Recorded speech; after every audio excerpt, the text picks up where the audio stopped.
March 28, 2025 ರಾತ್ರಿ 3 ಗಂಟೆ ಚೆನ್ನೈ ಎಂಬ ವ್ಯಕ್ತಿ ತುಂಬಾ ಗಾಬರಿಯಿಂದ ಚೀರಾಡುತ್ತಾ ಅವರ ಮನೆಯ ಪಕ್ಕದ ಮನೆಯವರ ಬಾಗಿಲನ್ನ ಬಡಿಯುತ್ತಾ ದಯವಿಟ್ಟು ಹೆಲ್ಪ್ ಮಾಡಿ ಅಂತ ಅಳುತ್ತಾ ಜನರ ಸಹಾಯವನ್ನು ಬೇಡ್ತಾ ಇರ್ತಾನೆ. ಇದನ್ನು ನೋಡಿದ ಅಲ್ಲಿನ ಜನರು ಏನಾಗಿರಬಹುದು, ಇವನೇಕೆ ಈ ತರ ಅಳ್ತಾ ಇದ್ದಾನೆ. ಚೆನ್ನಯ್ಯ ಗಾಬರಿಯಿಂದ ಅವರೆಲ್ಲರನ್ನು ಅವರ ಮನೆಗೆ ಕರೆದುಕೊಂಡು ಹೋಗ್ತಾನೆ. ಅವರು ಮನೆಗೆ ಹೋಗಿ ನೋಡಿದ್ರೆ ಅವನ ಹೆಂಡತಿ ಹಾಗೆ ಅವನ 3 ಜನ ಮಕ್ಕಳು ಪ್ರಜ್ಞೆ ತಪ್ಪಿ ಬಿದ್ದಿರ್ತಾರೆ.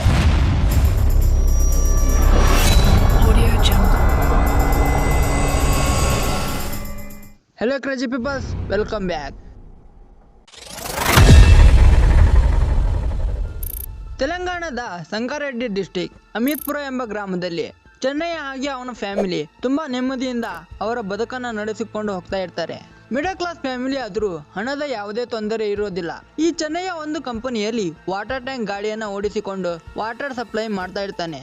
ಅವತ್ತು ಕಂಪನಿಯಿಂದ ರಾತ್ರಿ 3 ಗಂಟೆ ಸಮಯಕ್ಕೆ ಮನೆಗೆ ಬಂದಾಗ ಅವನ ಹೆಂಡತಿ ರಜಿತಾ ತುಂಬಾ ಸುಸ್ತಿನಿಂದ ತನ್ನ ಹೊಟ್ಟೆಯನ್ನು ಹಿಡಿದುಕೊಂಡೇ ಮನೆಯ ಬಾಗಿಲನ್ನ ತೆಗಿತಾಳೆ. ನಂತರ ಅವಳನ್ನು ನೋಡಿದ ಚೆನ್ನಯ್ಯ ಏನಾಯ್ತು, ಯಾಕೆ ಹೀಗೆ ಮಾಡ್ತಾ ಇದೀಯಾ ಅಂತ ಕೇಳ್ತಾನೆ. ಆದ್ರೆ ರೇವತಿಗೆ ಆ ಕ್ಷಣ ಮಾತನಾಡುವುದಕ್ಕೂ ಸಹ ಆಗ್ತಾ ಇರೋದಿಲ್ಲ. ಆದ್ರೆ ಚೆನ್ನಯ್ಯ ಪದೇ ಪದೇ ಕೇಳುವುದರಿಂದ ಹಾಗೋ ಹೀಗೋ ಈ ರೀತಿ ಹೇಳ್ತಾಳೆ, ನಾವು ರಾತ್ರಿ ಊಟ ಮಾಡಿದ್ದಾಗಿಂದ ಈ ತರ ಆಗ್ತಾ ಇದೆ ಹೀಗಂತ ಹೇಳಿ ಅದಾದ ಮೇಲೆ ರಜಿತಾ ಅಲ್ಲೇ ಮೂರ್ಛೆ ತಪ್ಪಿ ಬಿದ್ದು ಬಿಡ್ತಾಳೆ. ಆಕ್ಚುಲಿ ಇವರು ರಾತ್ರಿ ಮೊಸರು ಅನ್ನವನ್ನ ರಜಿತಾ ಹಾಗೆ ಆ 3 ಜನ ಮಕ್ಕಳು ಊಟ ಮಾಡಿ ಮಲಗಿರ್ತಾರೆ. ಈ ವಿಷಯ ಕೇಳಿ ಗಾಬರಿಗೊಂಡ ಚೆನ್ನಯ್ಯ ಸಹಾಯಕ್ಕಾಗಿ ಪಕ್ಕದ ಮನೆಯ ಬಾಗಿಲನ್ನ ಬಡಿತಾನೆ. ನನ್ನ ಹೆಂಡತಿ ಅಲ್ಲಿ ಹುಷಾರು ತಪ್ಪಿ ಬಿದ್ದಿದ್ದಾಳೆ ಹೀಗಂತ ಗಾಬರಿಯಿಂದ ಹೇಳಿ ಅವರನ್ನ ಮನೆಗೆ ಕರೆದುಕೊಂಡು ಹೋಗ್ತಾನೆ. ಹೀಗೆ ಅಲ್ಲಿ ಬಂದಂತ ಜನರು ರಜಿತಾಳನ್ನ ಒಂದು ಕಾರಿನ ಮೂಲಕ ತಕ್ಷಣ ಹತ್ತಿರದ ಆಸ್ಪತ್ರೆಗೆ ಸೇರಿಸ್ತಾರೆ. ಆದ್ರೆ ಚೆನ್ನಯ್ಯ ಮಾತ್ರ ಹೆಂಡತಿ ಜೊತೆ ಆಸ್ಪತ್ರೆಗೆ ಹೋಗೋದಿಲ್ಲ. ಯಾಕಂದ್ರೆ ಅವನ 3 ಜನ ಮಕ್ಕಳು ಸಹ ಫುಡ್ ಪಾಯ್ಸನ್ ನಿಂದ ಅನ್ಕಾನ್ಶಿಯಸ್ ಆಗಿರ್ತಾರೆ. ಹೀಗಾಗಿ ಅವನ ಮಕ್ಕಳನ್ನ ಎಬ್ಬಿಸಲು ನೋಡ್ತಾನೆ. ಆದ್ರೆ ಮಕ್ಕಳು ಯಾವುದೇ ಮೂವ್ಮೆಂಟ್ ಕೂಡ ಮಾಡ್ತಾ ಇರೋದಿಲ್ಲ. ನಂತರ ಪೊಲೀಸರು ಈ ಸ್ಥಳಕ್ಕೆ ಬರ್ತಾರೆ. ತಕ್ಷಣ ಆ ಮಕ್ಕಳನ್ನ ಅಲ್ಲೇ ಇರುವ ಗಾಂಧಿ ಹಾಸ್ಪಿಟಲ್ಗೆ ಕರೆದುಕೊಂಡು ಹೋಗ್ತಾರೆ.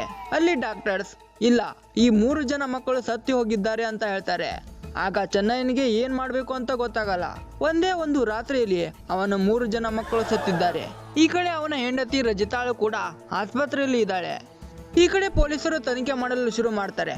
ಮೊದಲಿಗೆ ಪೊಲೀಸರು ಚೆನ್ನಯ್ಯನ ಮೇಲೆ ಅನುಮಾನ ಪಡ್ತಾರೆ. ಯಾಕಂದ್ರೆ ಫುಡ್ ಪಾಯ್ಸನ್ ಆದ್ರೆ ಇವರಿಗೂ ಸಹ ಏನಾದರೂ ಆಗಿರ್ಬೇಕು. ಆದ್ರೆ ಚೆನ್ನಯ್ಯ ಮಾತ್ರ ಚೆನ್ನಾಗೇ ಇರ್ತಾನೆ. ನಂತರ ಪೊಲೀಸರು ಚೆನ್ನಯ್ಯವರ ಮನೆ ಹತ್ರ ಹೋಗಿ ಚೆನ್ನಯ್ಯ ಅವನ ಹೆಂಡತಿ ಜೊತೆ ನಡೆದುಕೊಳ್ಳುವ ರೀತಿಯ ಬಗ್ಗೆ ಅಲ್ಲಿನ ಪಕ್ಕದ ಮನೆಯವರನ್ನ ಕೇಳ್ತಾರೆ.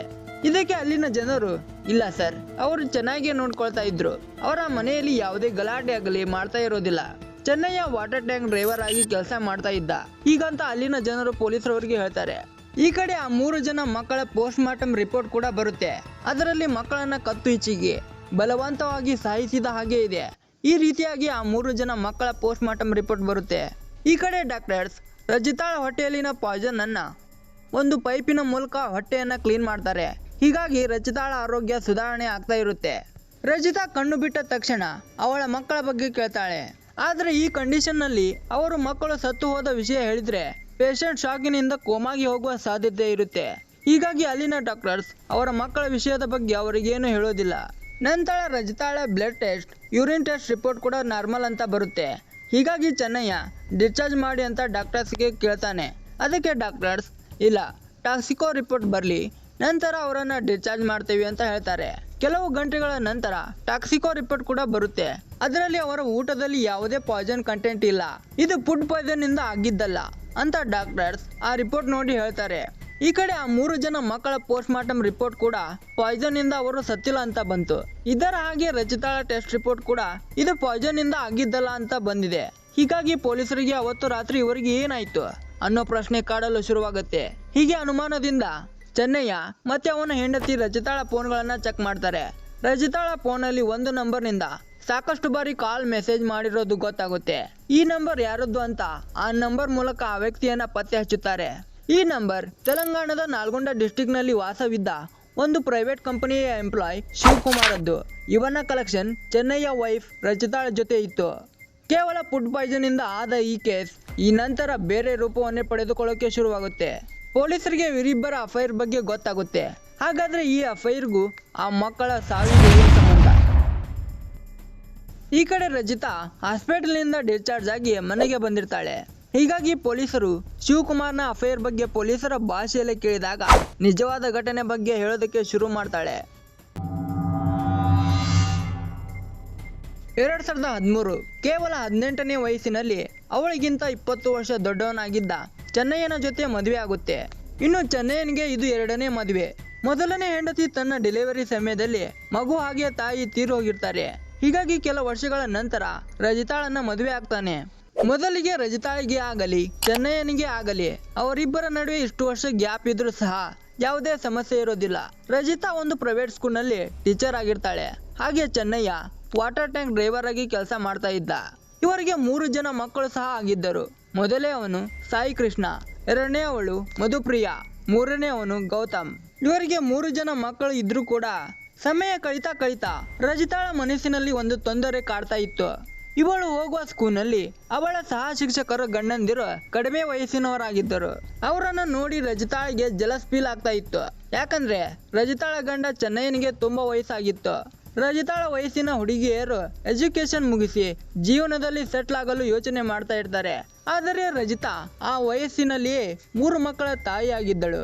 ಹೀಗಾಗಿ ಸ್ಕೂಲ್ನಲ್ಲಿ ಯಾವುದೇ ಕಾರ್ಯಕ್ರಮ ಇದ್ದರೂ ಅಥವಾ ಯಾವುದೇ ಫಂಕ್ಷನ್ ಹೋದ್ರೂ ಕೂಡ ರಜಿತಾ ಚೆನ್ನಯ್ಯನ ಕರೆದುಕೊಂಡು ಹೋಗ್ತಾ ಇರೋದಿಲ್ಲ. ರಜಿತಾಳಿಗೆ ಚೆನ್ನಯ್ಯನ ಮೇಲೆ ಪ್ರೀತಿ ಅನ್ನೋದೇ ಇರೋದಿಲ್ಲ. ಒಂದು ದಿನ ರಜಿತಾ ಚಿಕ್ಕ ವಯಸ್ಸಿನಲ್ಲಿ ಓದಿ ಬೆಳೆದ ಆ ಸ್ಕೂಲ್ನಲ್ಲಿ ಒಂದು ಕಾರ್ಯಕ್ರಮ ಇರುತ್ತೆ. ಅಲ್ಲಿ ರಜಿತಾಳ ಚಿಕ್ಕ ವಯಸ್ಸಿನ ಫ್ರೆಂಡ್ಸ್ಗಳು ಎಲ್ಲರೂ ಬಂದಿರ್ತಾರೆ.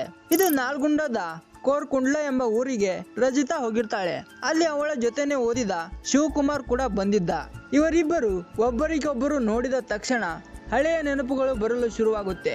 ಹಾಗೆ ಇವರಿಬ್ಬರು ಮಾತನಾಡುತ್ತಾ ಹಾಗೆ ಅವರಿಬ್ಬರು ಅವರ ನಂಬರ್ಸ್ಗಳನ್ನ ಎಕ್ಸ್ಚೇಂಜ್ ಕೂಡ ಮಾಡಿಕೊಳ್ತಾರೆ. ನಂತರ ಸ್ವಲ್ಪ ದಿನಗಳು ಕಳೆದ ಮೇಲೆ ಈ ಪರಿಚಯ ದೈಹಿಕ ಸಂಬಂಧಕ್ಕೂ ಕೂಡ ದಾರಿ ಮಾಡಿಕೊಡುತ್ತೆ. ಹೀಗೆ ಆಗಾಗ ಇವರಿಬ್ಬರು ಸೇರಿಕೊಳ್ತಾ ಇರ್ತಾರೆ. ರಜಿತಾಗೆ ಮದುವೆ ಆಗಿದೆ.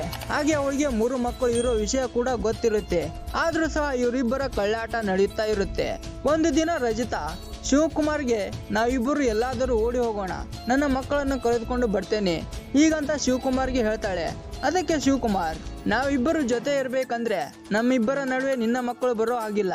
ಅಂದ್ರೆ ಮಾತ್ರ ನಾನು ನಿನ್ನ ಜೊತೆ ಇರ್ತೀನಿ, ಅವರು ನಿನ್ನ ಜೊತೆ ಬಂದ್ರೆ ನಾನು ನಿನ್ನ ಜೊತೆ ಇರಲ್ಲ ಹೀಗಂತ ಹೇಳ್ತಾನೆ. ಇದಕ್ಕೆ ರಜಿತಾಳು ಕೂಡ ಒಪ್ಪಿಕೊಳ್ತಾಳೆ. ರಜಿತಾ ಅವನಿಂದ ಎಷ್ಟು ಮೋಹಿತಳಾಗಿರ್ತಾಳೆ ಅಂದ್ರೆ ಅವನ ಬಿಟ್ಟು ಅವಳಿಗೆ ಇರೋದಕ್ಕೆ ಆಗ್ತಾ ಇರೋದಿಲ್ಲ. ಅವನು ಏನೇ ಹೇಳಿದ್ರು ರಜಿತಾ ಕೇಳ್ತಾ ಇದ್ಲು. ಹೀಗಾಗಿ ಅವಳ ಮಕ್ಕಳನ್ನೇ ಸಾಯಿಸೋಕೆ ಪ್ಲಾನ್ ಮಾಡ್ತಾಳೆ.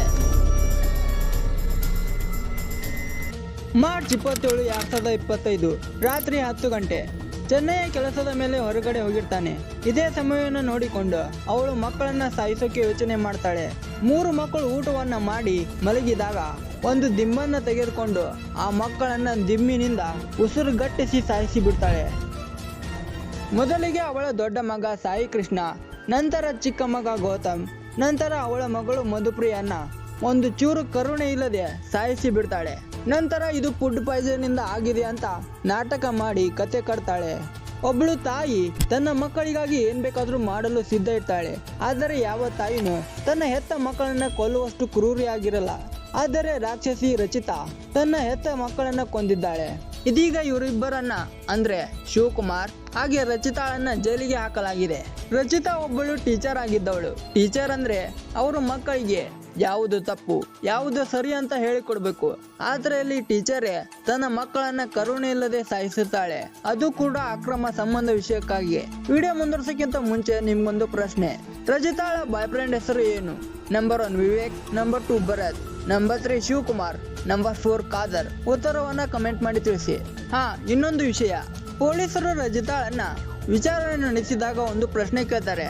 ನಿನಗೆ ಚೆನ್ನಯ್ಯ ಇಷ್ಟ ಇಲ್ಲ ಅಂದಿದ್ರೆ ನೀನು ಡೈವರ್ಸ್ ಆಗಬೇಕಿಲ್ಲ, ಯಾಕೆ ಮಕ್ಕಳನ್ನ ಸಾಯಿಸಿದೆ ಹೀಗಂತ ಪೊಲೀಸರು ಕೇಳ್ತಾರೆ. ಅದಕ್ಕೆ ರಜಿತಾ ಡೈವರ್ಸ್ ಆಗಬೇಕು ಅಂದ್ರೆ ಅದಕ್ಕೆ ತುಂಬಾ ಸಮಯ ಆಗ್ತಾ ಇತ್ತು. ಅಲ್ಲಿ ತನಕ ಶಿವಕುಮಾರ್ನನ್ನ ಬಿಟ್ಟಿರೋಕೆ ಆಗ್ತಾ ಇರ್ಲಿಲ್ಲ, ಹಾಗಾಗಿ ಈ ರೀತಿ ಮಾಡಿದೆ. ಈ ರೀತಿಯಾಗಿ ಪೊಲೀಸರಿಗೆ ರಚಿತಾ ಹೇಳ್ತಾಳೆ. ಇದನ್ನ ಕೇಳಿದ ಪೊಲೀಸರು ಒಂದು ಕ್ಷಣ ಸ್ಟ್ರಕ್ ಆಗಿ ಬಿಡ್ತಾರೆ. ಇಂತಹ ಕೇಸ್ಗಳನ್ನ ಕೇಳಿ ಈ ರೀತಿನೂ ಹೆಣ್ಣು ಮಕ್ಕಳು ಇದ್ದಾರೆ ಅನ್ನೋದೇ ಒಂದು ಆಶ್ಚರ್ಯ. ಇದೇ ರೀತಿ ಇನ್ನೊಂದು ಕ್ರೈಮ್ ಕೇಸ್ ಕೂಡ ಆಗಿದೆ. ಇಬ್ಬರು ನವ ದಂಪತಿಗಳು ಯಾವ ರೀತಿಯಾಗಿ ನಿಗೂಢವಾಗಿ ಸತ್ರು ಅನ್ನೋದನ್ನ ಈ ವಿಡಿಯೋದಲ್ಲಿ ಹೇಳಿದ್ದೇನೆ. ಆಸಕ್ತಿ ಇದ್ದವರು ಈ ವಿಡಿಯೋನ ನೋಡಿ. ಎನಿವೇ, ಇದಾಗಿತ್ತು ಇವತ್ತಿನ ವಿಡಿಯೋ. ಈ ವಿಡಿಯೋ ಮಾಡೋಕ್ಕೆ ನಾನು ತುಂಬಾ ಕಷ್ಟಪಟ್ಟಿದ್ದೇನೆ. ದಯವಿಟ್ಟು ವಿಡಿಯೋಗೊಂದು ಲೈಕ್ ಮಾಡಿ, ಹಾಗೆ ಚಾನಲ್ ಸಬ್ಸ್ಕ್ರೈಬ್ ಮಾಡ್ಕೊಳ್ಳಿ. ನಾ ಸಿಗ್ತೇನೆ ಇನ್ನೊಂದು ವಿಡಿಯೋ ಜೊತೆ. ಅಲ್ಲಿ ತನಕ ಬಿ ಕೇರ್ಫುಲ್.